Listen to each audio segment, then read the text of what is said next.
अस्सलाम वालेकुम दोस्तों। होर सुनाओ की हाल चाल है, कैसियां तबीयतां सेहतां ने। उम्मीद है तुसीं सारे दोस्त ठीक ठाक होगे। इस वीडियो दे विच इंतहाई अहम सवालात शामिल किए गए ने जिहड़े पास्ट पेपरां च भी आए ने। उस तो इलावा भी बड़े चैनल हैगा इहदे विच तुहानूं जेल महकमे दे मुतलका, उस तो इलावा जे तुसीं पंजाब पुलिस दे मुतलका कोई मालूमात लैनी है तो उस ते काफ़ी ज़्यादा वीडियो अवेलेबल ने और लेटेस्ट जिहड़ियां इंटरव्यू दे मुतलका भी है ने और भी काफ़ी जेल महकमे और पंजाब पुलिस दे मुतलका है ने। तो तुसी मेरे चैनल का विजिट करके प्लेलिस्ट जाके वो वीडियो देख सकते जो इंटरव्यू के लिहाज नाल भी काफ़ी ज़्यादा इंपॉर्टेंट क्वेश्चन ने। तो वीडियो को स्किप नहीं करना, मुकम्मल वीडियो देखियो, जरूर तुहानूं फायदा होएगा, टाइम नहीं तुहाडा ज़ाया होएगा। तो आओ दोस्तों इस वीडियो को असीं शुरू करते हैं। पहला सवाल है कि जिहड़ा prime minister would be the important member of the committee of all secretary.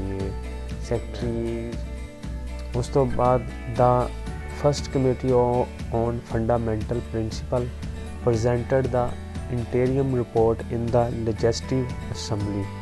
Fundamental principal तो मुराद ये सी कि जिहड़ी बुनियादी जमहूरीयत की एक कमेटी बनाई सी कि उसने अपनी जिहड़ी पहली रिपोर्ट है वो असैम्बली दे विच किदों शामिल कीती सी, किदों उहनूं पेश कीता सी असैम्बली दे विच। बड़ा अहम सवाल जो, ठीक है।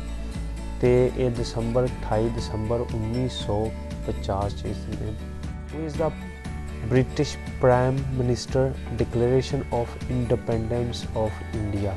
ये जड़ा अटैली है इसने डिक्लेयर किया सी कि असी जड़ा इंडिया है ना इनू असी आज़ाद कर देंगे, ये जितने भी इख्तियारात ने वो असी इंडियन नू दे देंगे।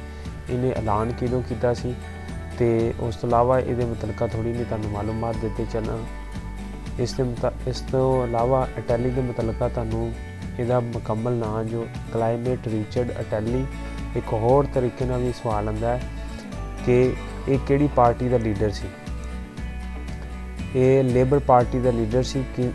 किन्ने तो किन्ने सीधा 1935 तो लैके 1955 तक सी। उस तो इलावा ये जड़ा कि यूनाइटेड किंगडम का प्राइम मिनिस्टर किन्ने अरसे तो रहा है, ये 1945 तो रख के 1951 सीधा ये प्राइम मिनिस्टर रहा है। तो उस तो इलावा इसका पूरा नाम है क्लेमेंट रिचर्ड अटैली। उस तो इलावा who is the chief secretary. Chief secretary कौन होंदा है? ये सिविल सैकटरीएट जिहड़े सारे सूबे का अहम अहदा है। ये सिविल जिहड़ा हाईएस्ट रैंक है सिविल सर्वेंट का। All province and 2 administrative units, the chief secretary are the administrative heads of their respective province। And where was Nawab Liaquat Ali Khan murdered।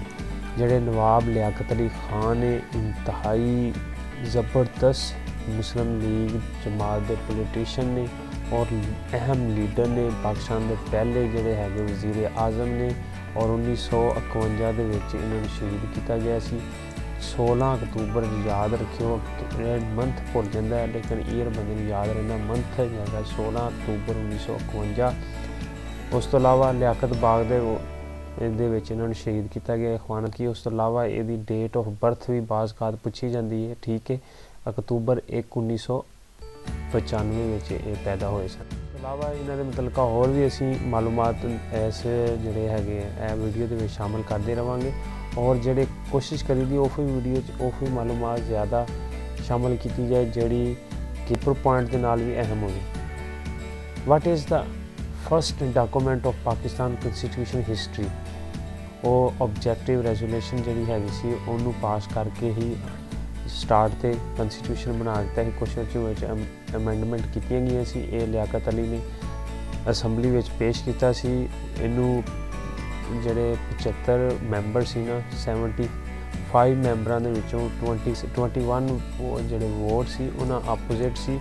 Assembly में किदों पेश की गई यह भी सवाल पूछा जाता है। और उस तो इलावा इनू किदों कॉन्स्टिट्यूशन असैम्बली वास्ते अडॉप्ट किया गया है। दो सवाल, दो मुख्तलिफ किस्म के जो 12 मार्च 1949 जिहड़ा कॉन्स्टिट्यूशन असैम्बली वास्ते इनू पास कर दिता गया सी 12 मार्च और असैम्बली में 7 मार्च 1949 पेश की गई सी। And the East Pakistan tragedy occur. Pakistani East जी ट्रैजिडी वो कदों अकर आई सी 1971 और इस तो इलावा इस जो साडा ईस्ट पाकिस्तान है वो स्टार्ट ते चले जाइए तो बहुत ही मामले जड़े बस 26 सालों के बाद साडा जड़ा बांग्लादेश रहता मुल्क बन गया सी। On Pakistan republic day on 23 March 1973 23 March 1971 the first flag of Bangladesh was hoisted in many East Pakistani households. The Pakistani army launched a crackdown on 26 March including Operation Searchlight and the 1971 Dhaka University massacre. This led to the Bangladeshi Declaration of Independence। 23 March 1971 ਦੇ ਵਿੱਚ ਬੰਗਲਾਦੇਸ਼ੀਆਂ ਨੇ ਜਿਹੜੇ ਹੋਸਟਡ ਸਨ ਉਹਨਾਂ ਨੇ ਆਪਣੇ ਘਰਾਂ ਦੇ ਉੱਪਰ ਬੰਗਲਾਦੇਸ਼ੀ ਜਿਹੜਾ ਫਲੈਗ ਸੀ ਉਹਨੂੰ ਲਹਿਰਾ ਦਿੱਤਾ। ਉਸ ਤੋਂ ਇਲਾਵਾ ਇਹਨੂੰ ਸ਼ੁਰੂ ਕੀਤਾ ਗਿਆ ਸੀ ਤੇ ਉਸ ਮਿਸ਼ਨ ਦੇ ਵਿੱਚ ਜਿਹੜੇ ਢਾਕਾ ਯੂਨੀਵਰਸਿਟੀ ਦੇ ਕੁਝ ਤਾਲਿਬ ਇਲਮ ਸ਼ਹੀਦ ਹੋਏ ਸਨ ਉਹਦੀ ਵਜ੍ਹਾ ਨਾਲ ਵੀ ਬੰਗਲਾਦੇਸ਼ੀਆਂ ਨੂੰ ਕਿਹਾ ਸੀ ਅਸੀਂ ਆਪਣੀ ਜਿਹੜੀ ਹੈ ਉਹਨਾਂ ਨੇ ਵੀ ਅਸੀਂ ਆਜ਼ਾਦੀ ਹਾਸਲ ਕਰਨਾ ਚਾਹੁੰਦੇ ਹਾਂ। When did the British prime minister announce his departure of ਇਹਦੇ ਵਿੱਚ ਵੀ ਸਵਾਲ ਚੌਕ ਹੋਈ ਹੈ ਕਿ ਜਿਹੜਾ ਅਟੈਲੀ ਹੈਗਾ ਸੀ ਪ੍ਰਾਈਮ ਮਿਨਿਸਟਰ ਬਰਤਾਨੀਆ ਦਾ ਉਹਨੇ 20 ਫਰਵਰੀ 1947 ਚ ਐਲਾਨ ਕੀਤਾ ਸੀ। The minister of the United Kingdom Attlee announced the independence of India from how long 3 June 1948 ਨੂੰ ਕਿਹਾ ਸੀ ਕਿ ਅਸੀਂ ਐਲਾਨ ਕਰ ਦਿਆਂਗੇ ਵੀ ਅਸੀਂ ਜਿਹੜੇ ਤਮਾਮ ਇਖਤਿਆਰਾਤ ਜਿਹੜੇ ਹੈ ਨੇ ਅਸੀਂ ਇੰਡੀਅਨ ਦੇ ਹਵਾਲੇ ਕਰ ਦਿਆਂਗੇ। Who is the person the 8th amendment to the 1973 constitution ਉਹ ਕਿੰਨੇ ਕੀਤੀ ਸੀ? ਮੁਹੰਮਦ ਖਾਨ ਜਨੇਜੋ ਨੇ ਕੀਤੀ ਸੀ। ਮੁਹੰਮਦ ਖਾਨ ਜਨੇਜੋ ਦੇ ਬਾਰੇ ਕਿਤੇ ਇਹ ਪੈਦਾ 1932 ਚ ਹੋਏ ਸੀ ਔਰ ਇਹਨਾਂ ਦੀ ਵਫਾਤ ਜਿਹੜੀ 1993 ਚ ਹੋਈ ਸੀ। ਪਾਕਿਸਤਾਨੀ ਪੋਲੀਟੀਸ਼ੀਅਨ ਨੇ, ਐਗਰੀਕਲਚਰ ਨੇ, who served as the 10th Prime Minister of Pakistan। ਉਸ ਤੋਂ ਇਲਾਵਾ ਪਾਕਿਸਤਾਨ ਦੇ 10ਵੇਂ ਪ੍ਰਾਈਮ ਮਿਨਿਸਟਰ ਵੀ ਨੇ। have elected in the capacity in 1985 ਤੱਕ until being dismissed in 1988। According to Quaid Azam, the most important issue after partition ਸਭ ਤੋਂ ਜਿਹੜਾ ਅਹਿਮ ਮਸਲਾ ਸੀ ਕਾਇਦ ਆਜ਼ਮ ਦੇ ਮੁਤਾਬਕ ਉਹ ਮਹਾਜਰੀਨ ਦਾ ਸੀ, ਰਫਿਊਜੀ ਥਾ। ਇਸ ਵਾਸਤੇ ਇਹਨਾਂ ਨੇ ਇੱਕ ਕੰਜ਼ਿਊਮਡ ਫੰਡ ਵੀ ਜਿਹੜਾ ਹੈਗਾ ਉਹ ਵੀ ਤਿਆਰ ਕੀਤਾ ਗਿਆ ਸੀ ਕਿ ਜਲਦ ਤੋਂ ਜਲਦ ਇਹਨਾਂ ਦੀ ਸੈਟਲਮੈਂਟ ਕੀਤੀ ਜਾਏ, ਰੀਸੈਟਲਮੈਂਟ ਕਰ ਦਿੱਤਾ ਜਾਏ। ਜ਼ਿਆਉਲ ਹੱਕ ਲੀਵ ਦਿਸ ਮਾਰਟਲ ਲਾਵ ਜਿਹੜਾ ਜ਼ਿਆਉਲ ਹੱਕ ਨੇ ਇਹਨਾਂ ਨੂੰ ਕਿਦੋਂ ਇਸ ਦੁਨੀਆ ਸੇ ਰੁਖਸਤ ਹੋਏ ਨੇ 17 ਅਗਸਤ 1988 ਚ ਇਹ ਰੁਖਸਤ ਹੋਏ ਨੇ। ਇਸ ਤੋਂ ਇਲਾਵਾ ਪੈਦਾ 1924 ਹੋਏ ਸੀ ਔਰ 1988 ਚ ਇਹਨਾਂ ਨੇ ਵਫਾਤ ਪਾਈ। ਉਹ ਵਾਜ਼ ਆ 4-star general। he became the 6th prime minister of Pakistan after declaration martial law in 1977। he served as the head of state from 1978 until his death in a plane crash in 1988। he remained the country's longest serving head of state and chief of army staff। when were the non-partisan election held in Pakistan? 1985 ਦੇ ਵਿੱਚ non ਪਾਰਟੀਜ਼ਨ ਜਿਹੜੇ election elect ਹੋਏ ਸੀ। General election were held in Pakistan on 28 February 1985 to elect member of the National Assembly। the election were held under the military government of Muhammad Ziaul Haq after the restoration of the 1973 constitution। around 1300 candidates contested the election which were held on a non-partisan basis। 1300 ਬੰਦੇ ਨੇ ਇਹਦੇ ਵਿੱਚ ਸ਼ਰੀਕ ਹੋਇਆ ਸੀ। ਬੜਾ ਅਹਿਮ ਜੋ ਇਹ ਜਿਹੜਾ ਇਲੈਕਸ਼ਨ। ਉਸ ਤੋਂ ਇਲਾਵਾ ਬਾਰ ਇਸ ਦੇ ਮੁਤਲਕਾ ਸਵਾਲ ਜਿਹੜੇ ਪੇਪਰ 'ਚ ਵੀ ਔਰ ਉਸ ਤੋਂ ਇਲਾਵਾ ਹੀ ਇੰਟਰਵਿਊ ਦੇ ਵਿੱਚ ਵੀ ਇਹ ਸਵਾਲ ਆਉਂਦੇ ਰਹਿੰਦੇ ਨੇ।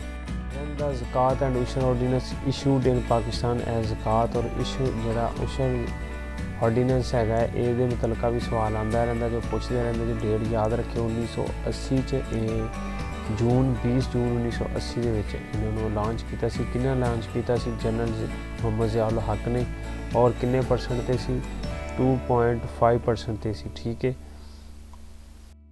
when was the Hudood ordinance enacted in Pakistan? Hudood ordinance 1979 ਦੇ ਵਿੱਚ ਇਹ ਇਲੈਕਟ ਹੋਇਆ ਸੀ।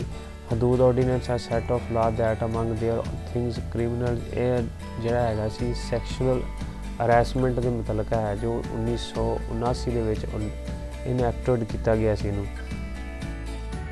ਕੰਸਟੀਟਿਊਸ਼ਨ ਹਾਊ ਮੈਨੀ ਈਅਰ ਆਫਟਰ ਦਾ ਪਾਕਿਸਤਾਨ ਦੇ ਆਇਨ ਦੇ ਮੁਤਾਬਕ 10 ਸਾਲਾਂ ਬਾਅਦ ਪਾਕਿਸਤਾਨ ਦੀ ਮਰਦਮਸ਼ੁਮਾਰੀ ਹੋਏਗੀ। ਇਹ ਸਵਾਲ ਵੀ ਬਹੁਤ ਹੀ उस तो which constitution document is called Magna Carta in the history of Pakistan. यह बड़ा अहम सवाल जो ठीक है कि मैग्ना कार्टा डॉक्यूमेंट किनू कहा जाता है, किहड़े ऑब्जेक्टिव रेजोल्यूशन जी पाकिस्तान की पहली रेजोल्यूशन जो पाकिस्तान का पहला कॉन्स्टिट्यूशन है तुहानूं पता है कि असैंबली के 7 मार्च को पेश किया गया सी और 12 मार्च को इनू है वोट दे के कहा सी भी हाँ ठीक है इनू आइन तैयार करो।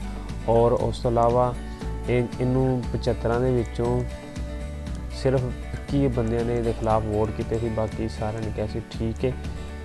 तो according to resolution objective who is the ideology object of the constitution of Pakistan इस्लाम से ठीक है। Was the first martial law introduce in the country. ये सारे को पता है कि जनरल अयूब खान ने 7 अक्तूबर 1958 को मार्शल लॉ पाकिस्तान में ला दी सी। President of Pakistan from 1958 to 1969 11 साल हुकूमत इन्होंने की है पाकिस्तान से। Whose rule marked a critical period in the modern development of the nation. बिल्कुल सही इन्होंने जिस दौर से इन्होंने हुकूमत की उस टाइम बड़ा ही टफ टाइम सी इन्हों और इन्होंने काफ़ी पाकिस्तान वास्ते काफ़ी वर्क किया है। 1965 की जंग भी इन्होंने अपने दौर से लड़ी हुई है। When was the Viceroy of India at the time of partition of India on Lord Mountbatten C at the time और उस वक्त जड़ा अहम सवाल जो what is the Indian total save investment 5 billion rupees investment से ठीक है। The British Prime Minister Attlee appointed Lord Louis Mountbatten as Indian latest Viceroy, giving him the take to oversee British India independence by June 1948। Important point for general जड़ा presidential system केड़ा होंदा जी real administrative power is a presidential system। What kind of the government was proposed the president resolution objects in the parliamentary system और parliamentary system they which the real administrative power reset the prime minister style of government ठीक हो गया जी। जड़े पार्लीमेंट्री system में तमाम power prime minister के पास होंदी और जड़ा सदारती निज़ाम होंदा है रियल पावर प्रेजिडेंट के कोल होंदी। ऐसी अज दी वीडियो उम्मीद है तुहानूं यह वीडियो पसंद आई होगी। मिलने नैक्सट वीडियो और इंतहाई अहम सवाल लैके आउने साडा जड़ा